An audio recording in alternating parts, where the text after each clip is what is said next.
స్వాతంత్ర సమర యోధుడు బాల గంగాధర్ తిలక్ ఏ ముహూర్తాన గణేశుని విగ్రహం పెట్టిండో ఏమో మొత్తం మీద అయితే వేలాది మందికి పని దొరుకుతున్నదుల్లో.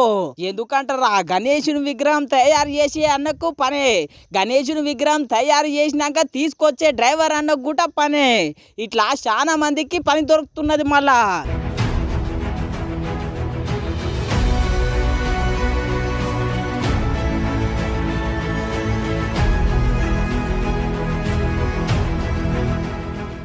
గణేశుడు వచ్చినాక మండపం వేయకుండా ఉంటామా చెప్పుండ్రి. మండపం వేసుడే, మైకులు పెట్టుడే.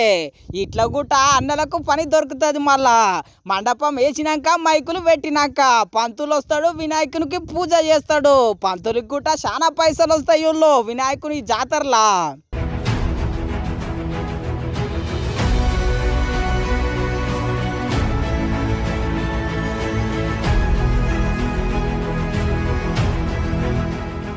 పంతులకు రూపాయి తక్కువైనా తీసుకుంటాడో ఏమో కానీ పూజా సామాగ్రి లేకపోతే అస్సలు ఊకోడుల్లో.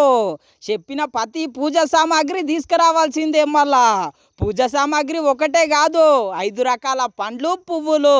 అప్పుడే మళ్ళా మన జీవితాలల్లో మంచి నవ్వులు.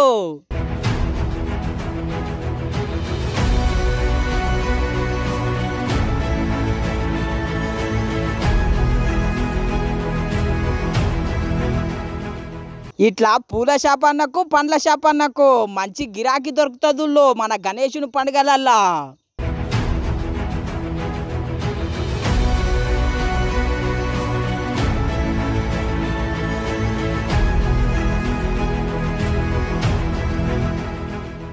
ఇంత పవిత్రతతోని 11 రోజులు పటిష్టంగా పవిత్రంగా మంచిగా పూజలు చేసినాక వినాయకుని లేపేటప్పుడు ఎట్లుంటుంది చెప్పుండ్రి. ధూము ధామ్ ఉంటుంది. బ్యాండ్ సప్పుడు ఉండాల్సిందే, ఉట్టిలు కొట్టాల్సిందే. అట్లా బ్యాండ్ అన్నోళ్ళకు కూడా కొంచెం ఉపాధి దొరుకుతున్నట్టే ఊళ్ళో.